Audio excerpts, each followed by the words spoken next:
Finish reading it. Finish reading it for the chapter. That's the topic. Good.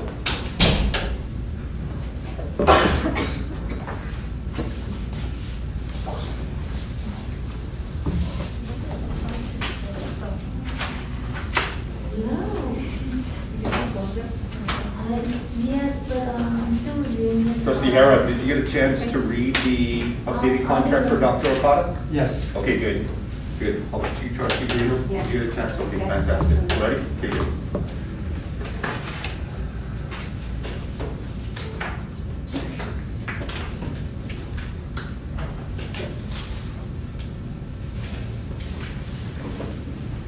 Do we need to wait for anyone? No, you're good to go. We're here? Okay. Okay, ready when, okay, we're good to go. Okay, the Guam Community College Board of Trustees monthly meeting Friday, November 5th, 2021, 12 p.m. has now begun. Can we get roll call? Yes. Frank Ariola. Here. Arlo Leon Guerrero. Richard Sablon. Deborah Bellinger. Eloy Hara. Here. Doris Reno. Here. Paris Ross. Here. We have a forum. Dr. Mary Okada. Here. Kenneth Bautista. Here. Simone Bollinger. Attorney Rebecca Reiser. Here. That's it. We're good. She's here. I thought I saw her. Okay, let's move forward with the recital of the mission statement. Guam Community College is a leader in career and technical workforce development, providing the highest quality student-centered education. Job section. Okay, approval of minutes. Can I get a motion? Move to approve, subject to written correction. Second. Unopposed. Let's review the minutes real quick.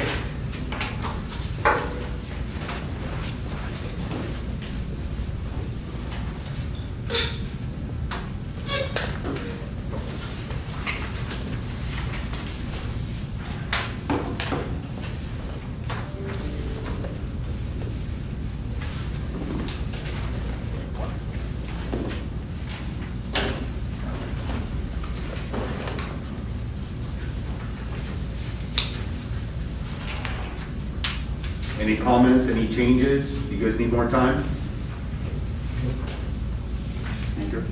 Trustee Hara, you okay? I'm okay, fine. Okay, we just get a quick vote on it. All those in favor say aye. Aye. Okay, motion approves. Let's move forward. Any requests for communication? No request for communications, however, I'd like to put on the record that we have received a letter from Trustee Bellinger that is addressed to the governor, tendering her resignation from the Board of Trustees effective today. And I'll just read it so that you'll see it. Today, Governor Leon Guerrero, it's been a pleasure serving on the Board of Trustees for the Guam Community College under your administration. Over the years, GCC has transformed into a leader in career and technical workforce development, providing the highest quality student-centered education and job training in Guam and Micronesia. I am immensely proud of the institution's success in developing Guam and Micronesia's workforce, and I am confident in its future accomplishments. Effective immediately, it is with bittersweetness that I resign from the Board of Trustees of the Guam Community College. This decision is necessary as I have chosen to serve our island community in a different capacity. I am grateful for having had the opportunity to serve on the board for the past 12 years and offer my best wishes for its continued success. Idris Maasi, Deborah C. Bellinger, trustee. And so I just wanted to put that on the record as a form of communication. The chairman and myself were both copied in the email that was received today. Thank you. Well, I just want to say thank you. You know, a huge Idris Maasi to Trustee Bellinger. Background: Trustee Bellinger and I started around the same time. She was committed to training, committed to help the school with accreditation, was very focused on student learning objectives, and what we can do to help the student body. She heavily advocated for the students, and she's going to be sorely missed. I haven't had the chance to personally call her and thank her for her service, but I just want to put on record that she will be missed in her accomplishments while here at the college. She's going to set the bar very high for any incoming trustees. So thank you. I would like to echo Chairman to thank Trustee Dillinger and also wish her good luck in a new position that she's taking on right now. Thank you. Chair, Sir. I would like to also echo, this is my 6th year, and so half of her duration I shared with Trustee Ballinger, and personally know her major, accomplishment, both as a trustee and as chairperson. She was the chair when I came to this, Yes. board. And you're absolutely correct that she will be sorely missed. She has really, taken over the reign of some of our most technical and complex processes that Yes. that this college goes for. So I want to commend her personally, and also on behalf of the board, thank her for all of her services. Well said. Any other comments before we move forward? Okay, any requests for public discussion? No request for public discussion. Okay, let's move forward. Reports, the president's report. Starting off with the financial status of the college, for fiscal year, beginning fiscal year 22, we have received a total up through the end of October. We have received a total of $1.2 million from the various funding sources to support the general fund, Okay. to support post, and of course the First Generation Trust Initiative. So the total amount is $1,232,740, and we continue to receive funding on a weekly basis from the Department of Administration. Are we up to date? You liking it all? For the current year, so there is some additional money from last year that we are still pending receipt of, and I will provide that update. We are following up with DOA. The major component of it is Manpower Development Fund. Yeah. So we're just following through on that specific Thank you. funding source. In terms of other activities happening here on campus, many may have seen the Men in Blue. We do have our 12th pot cycle. Our police officer training cycle has launched. Great. And so they're on campus. We have had a discussion with representatives from CDC. And so they're looking for developing the workforce that will support the public health and social services laboratory that is going to be constructed in the upcoming years. And their interest really is in lab certification and training. So we will keep a pulse on that and identify what programs the college may need to stand up or to support in terms of providing that workforce for that new lab. Also, at the beginning of, or towards the second week of October, we do have a partnership now with WestCare Pacific Islands that provides the counseling services not only to students but the employees, and this helps to address the social, emotional well-being for all of our stakeholders. And so they have been available for appointments and one-on-one conversations virtually or face-to-face for those that are interested. So that's a welcomed addition to social emotional support for our organization. When you say face to face, you're talking on campus? Yeah, so they have, if the request is for face-to-face, there is a designated area for them to meet with individuals that want to seek further assistance. In the upcoming weeks, the college will launch its Degree Works Student Education Planner, which will help students navigate through their completion, navigate their academic progress to degree completion. I believe they're going to start doing some training in the upcoming weeks.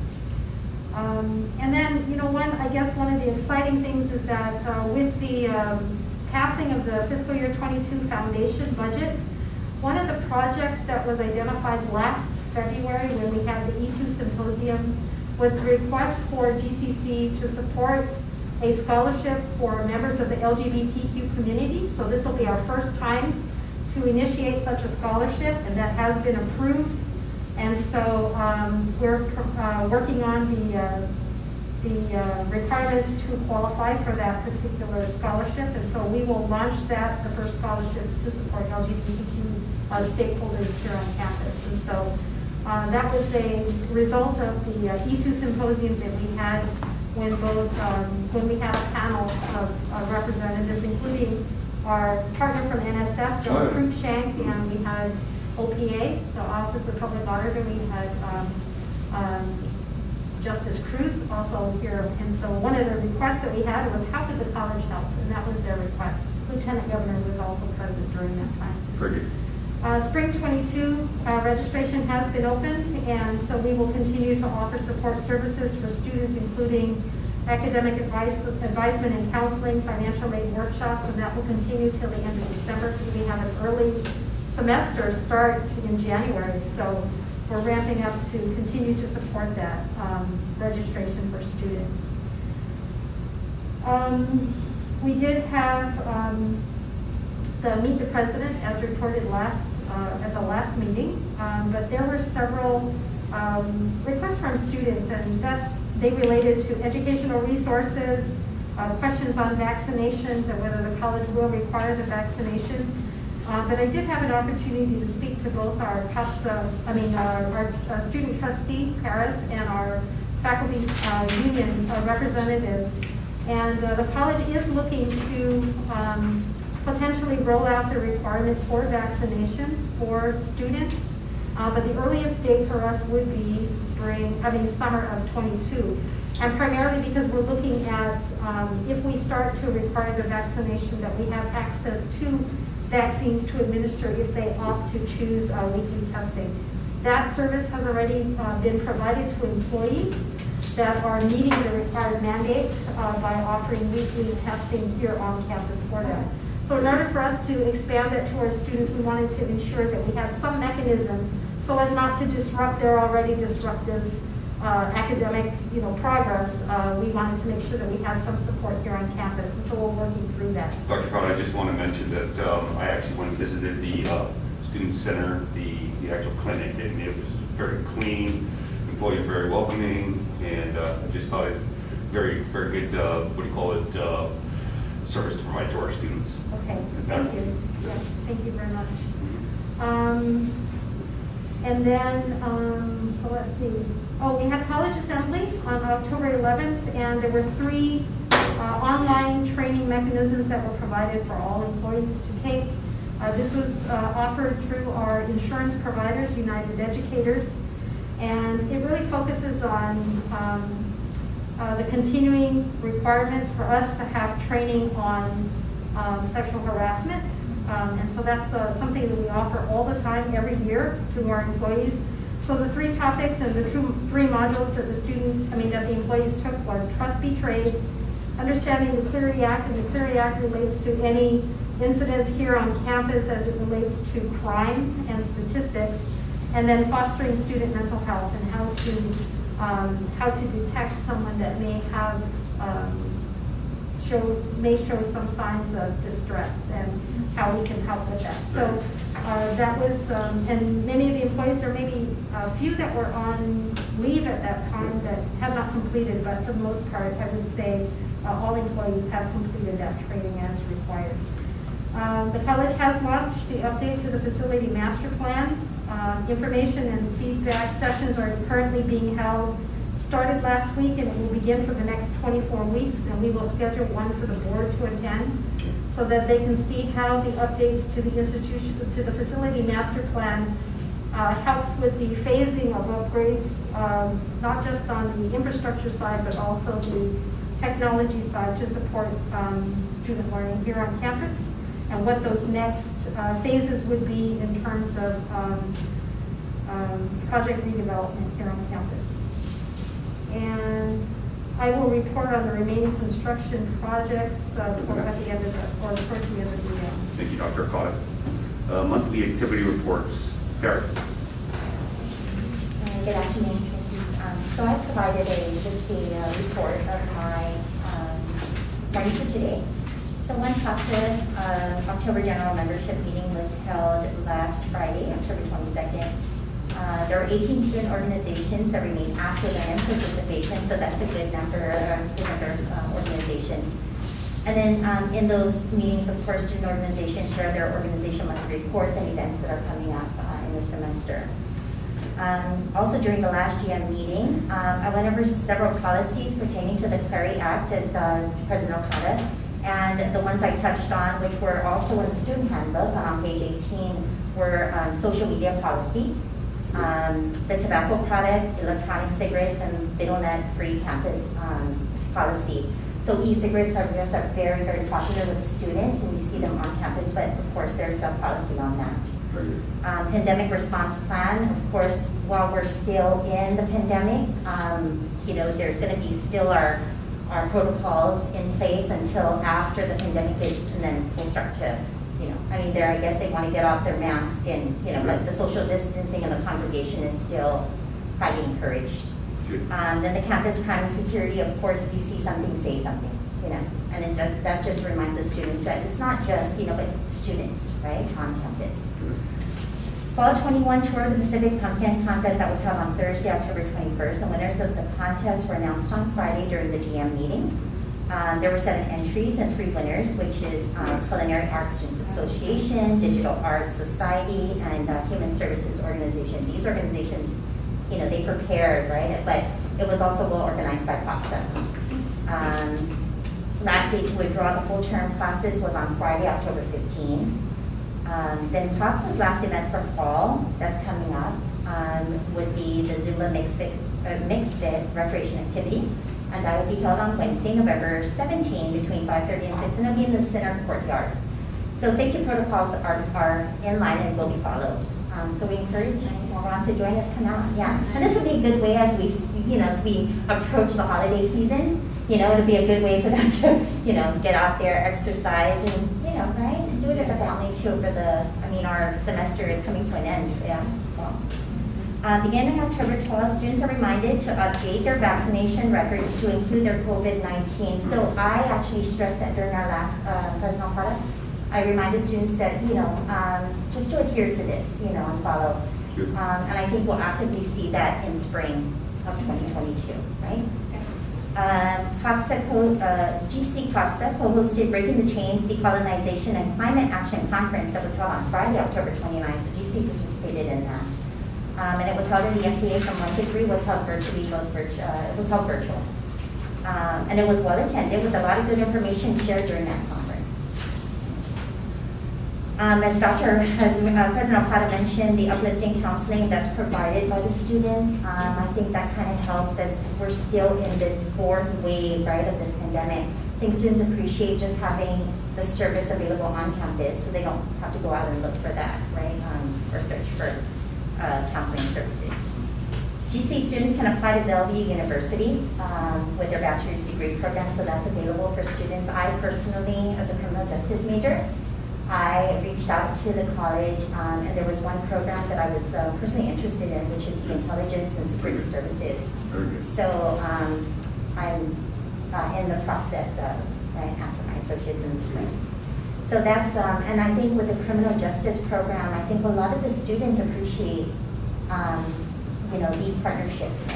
So thank you, President Okada, for that. No student concerns at this time to report. And then just important dates to remember. Last day of Friday classes is just a couple of weeks away, Friday, November 19. Last day of Saturday classes is Saturday, November 20. Last day of Monday, Wednesday classes is Wednesday, November 24, just the day before Thanksgiving.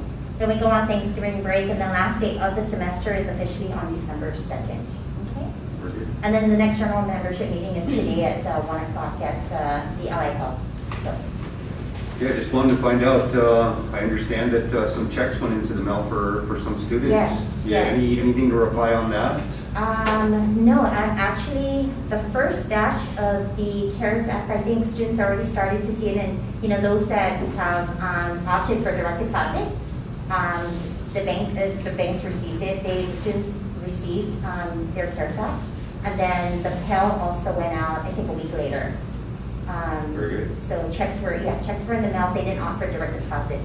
So the morale's good with the students? Yes. How's this semester been so far? It was good. I mean, it's, we're still very careful with this, the numbers rising, Yeah. but students continue to be on campus, and it's nice to see.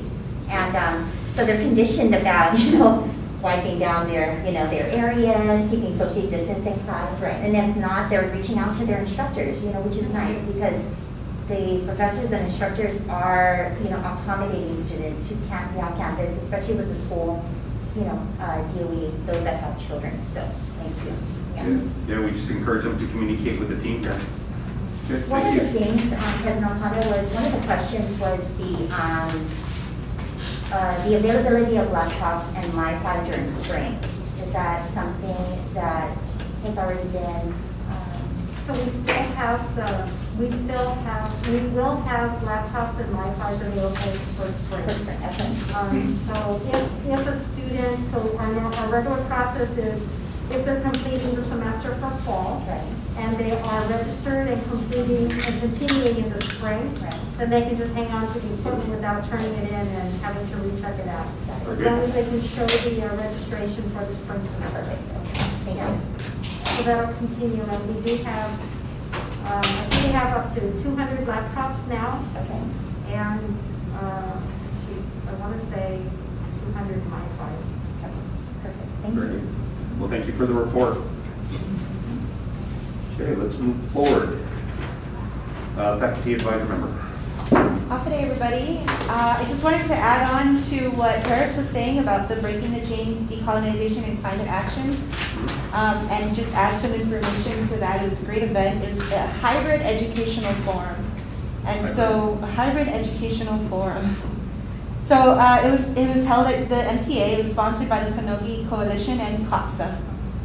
It targeted GCC science and education students, but it was also open to the public, and its goal was to raise awareness of the connections between political status, militarization, and climate change. It was moderated by faculty member Joni Kerr and included local and regional panelists from the Commission on Decolonization, UOG, CNMI legislature. There was a social entrepreneur from Palau, representatives of Micronesian Climate Change Alliance, Putehi Letekten, and the UOG Green Army, and Guam Youth Climate Strike. So it really brought together a broad range of people from the region. Do you know how many people participated? I have that number? do, yes. Okay, sorry. Go ahead. Yes. It's there were 20 in-person attendees, right? Nice. But there were, which included students, faculty, and at-large community members. There were 40 attendees via Zoom, and there were 1,600 Facebook viewers. Wow. So really broad outreach there. And I think that's where that hybrid educational forum really worked, right? Is they really just got all of these partners that, all these big groups, and then really put it out in different, Facebook profiles, right? Group profiles, and that's how they really got this broad audience. So, and then GCC students were encouraged to attend, but they also used it as a service learning project. So really tied in all the possible connections with that project. So really great. The other thing that I wanted to bring up was also to thank everybody for the support from WestCare. We're at that point in the semester, it's that final push. And so as faculty, we start seeing students kind of drop off, which means we increase our outreach to students, making sure that if we're seeing someone not coming, we're really following up with them. It's just, we're almost there, just finished this. We're generally at this point, we're on this like last project or last section.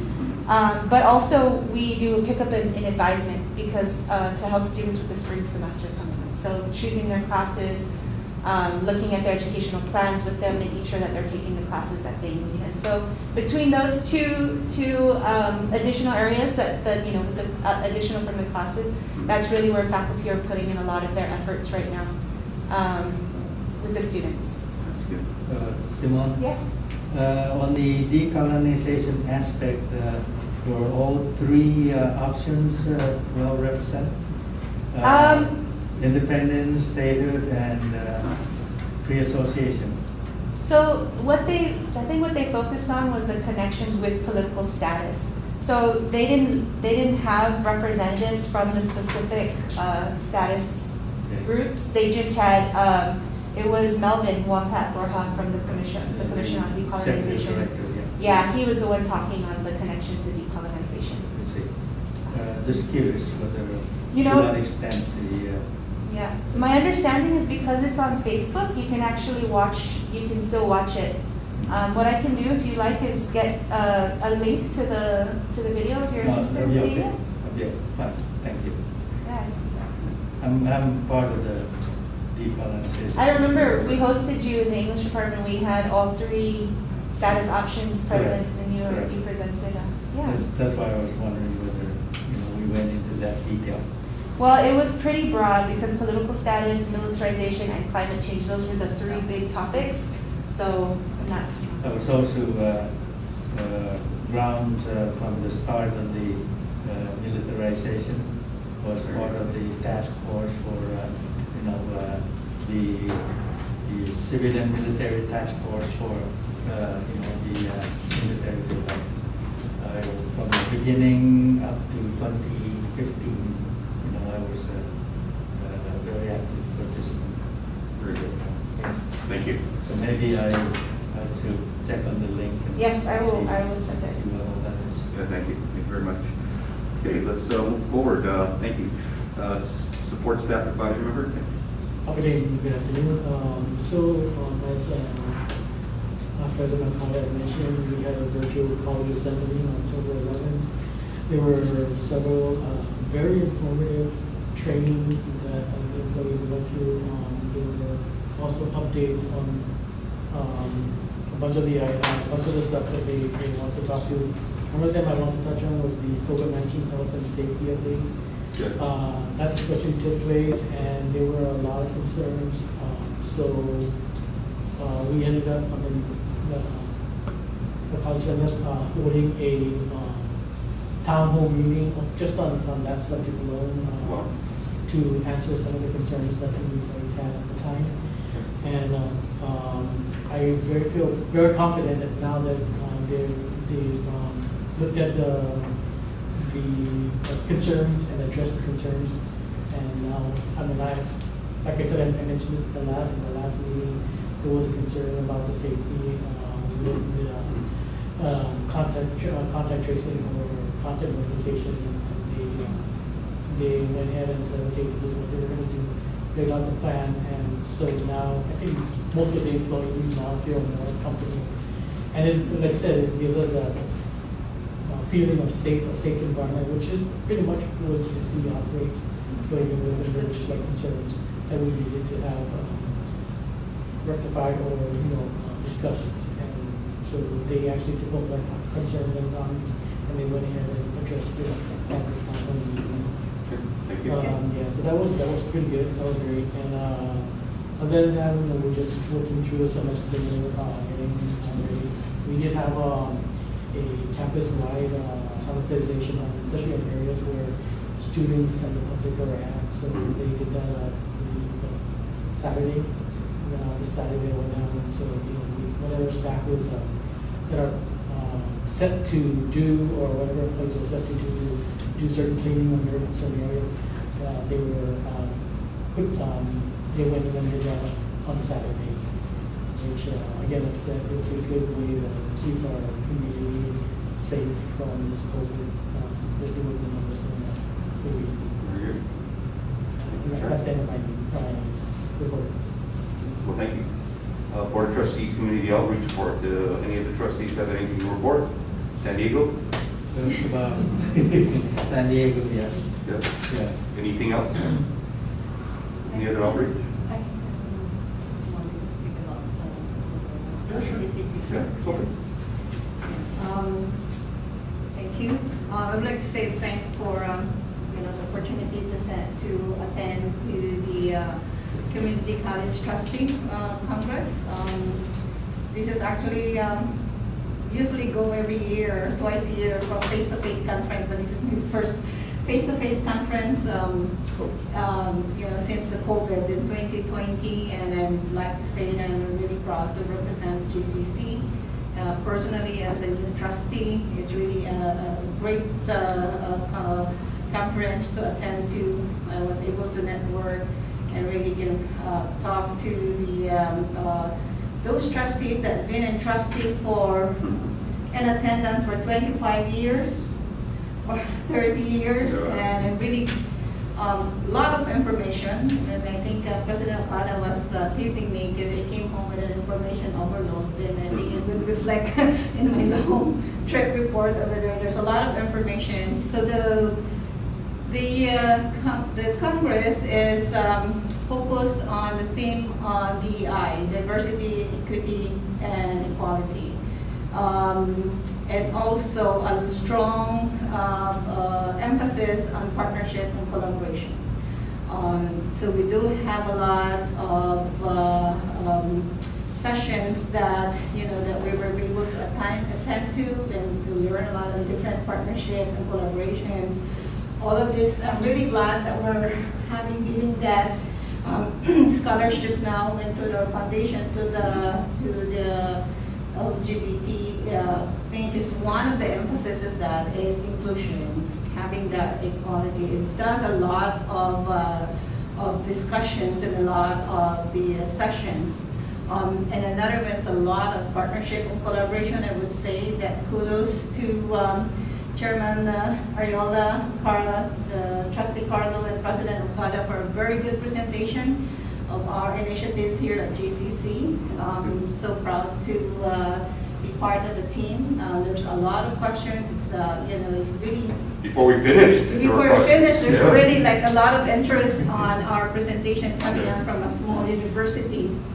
I also learned a lot about the, personally as a trustee, learn about the role of trustee, our fiduciary duty, and how we can work as a trustee and really focus on a student-centered community college, and how are we going to move forward and look at all of these partnerships, things that we can work on, to see what is the progress of the students in the community as a whole.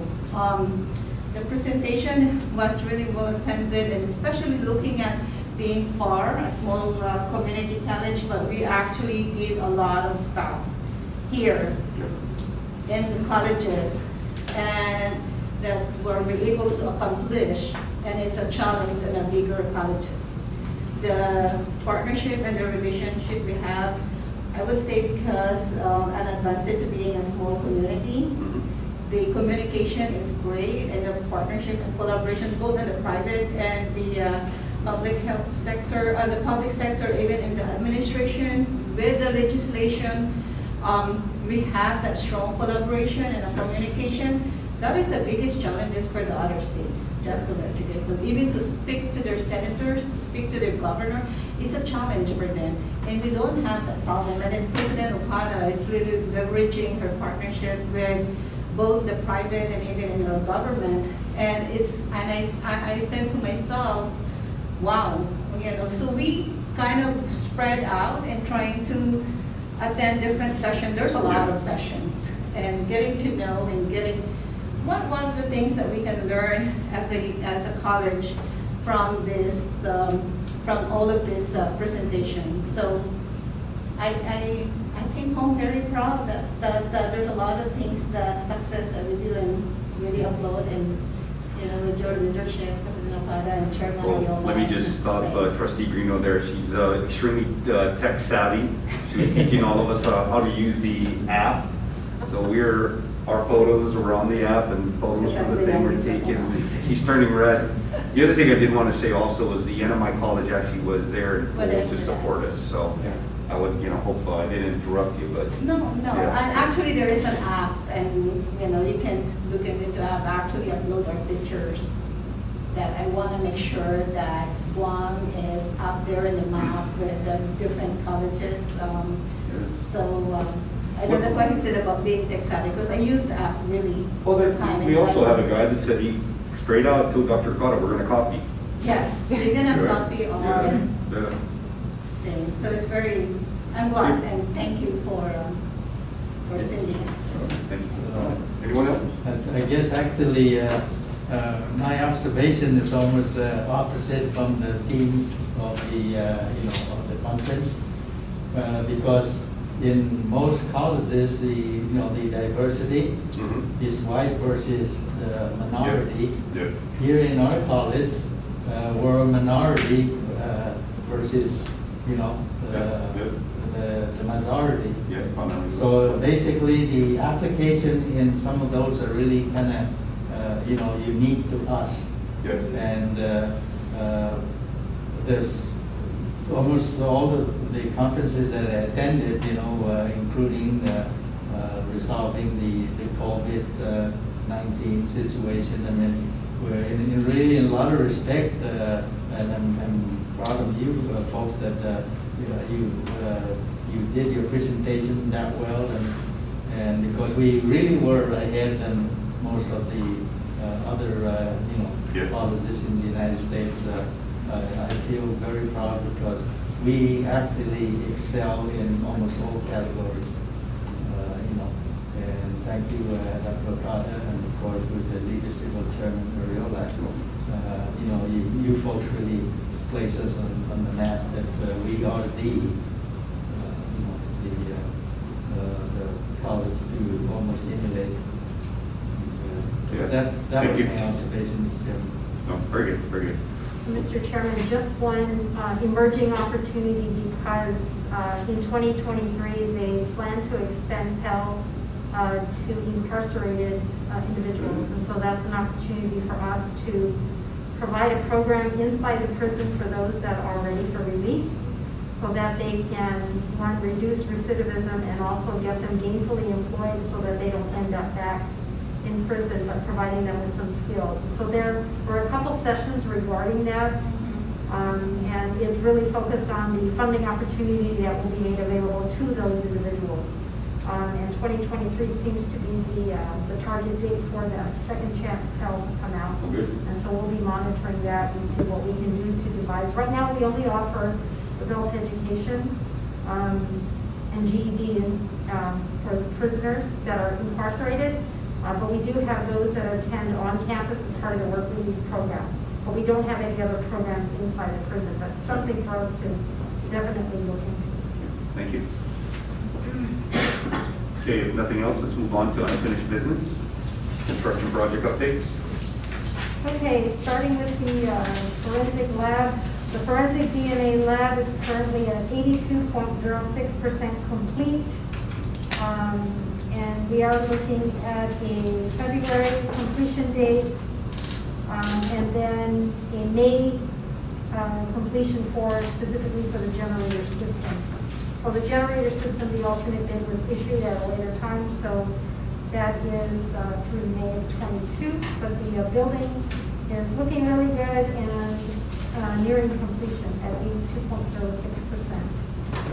Do we plan on leasing a generator in the interim, or should it be no. okay by itself? No, it'll be okay. Okay. It'll be okay. They're currently working on the housing, so, and they've already received that, so. Progress on building 300. I know. Progress on building 300 is currently at 88% completion. And of course, we continue to monitor the current documentation we have. Indicates that the project should be completed by the end of this month. We're hoping that that's true so that we can finalize that project. It's been a long time waiting. As far as the wellness center, so I did submit a request for funding for the wellness center for the federal grant. So that's submission was done in late October. So if it meets the criteria, then we're hoping to leverage components of that wellness center with federal funds. And then depending on whether or not it is approved, then we will seek the additional USDA funding to fill the gap, if Okay. any. I was going to ask that. Okay. Building B is already out to bid. So the building B renovation, the bid opening is scheduled for November 22nd. And so we do have, I think there's 5 potential bidders for that project. Oh, wow. Yeah. Is that more than normal? Yes. Sounds like it, right? Yes. Okay. And then the Workforce Development Center, the architects are still working on the A&E. They have met with subject matter experts in terms of welding, construction, and I believe they did a site visit to Cabras That's to good. see how they have their layout and checking to see what additional support can be provided in that renovation. Very good. So that is currently ongoing, and we are still tracking our conversation. I will have a phone call with Economic Development Authority, hopefully tomorrow morning. There are some follow-up questions regarding the funding request that we have. We're still pending one document from a federal agency here. The expected date for us to receive that is November 12th, and so hopefully that documentation allows this grant process to proceed. And that's all I have. Very good. New business? Nothing on the agenda. We get a motion? Move into executive. You get a second? Okay, let's move into executive session. Does anybody need a break before we start? 5 minutes stretch next. You got 2 minutes. Thank you.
Okay, so first of all, I'd like to request for a motion to accept the president's report.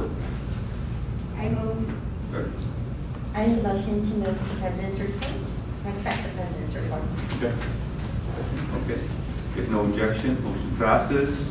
I would also like to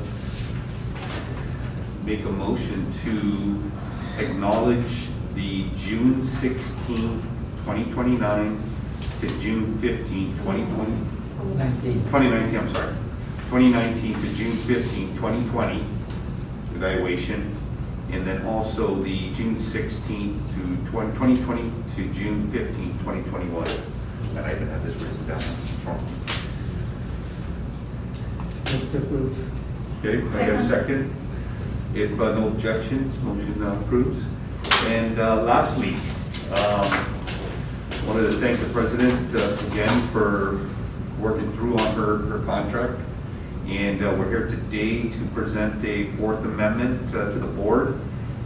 Any discussions before we move forward with the vote? Okay, I'll leave the floor open. Is there a motion? Move. Second? Okay. Oh, second. Yeah. Okay, let's vote on this. All those in favor say aye. Aye. Okay. Motion passes. Thank you. Any other discussion before we adjourn?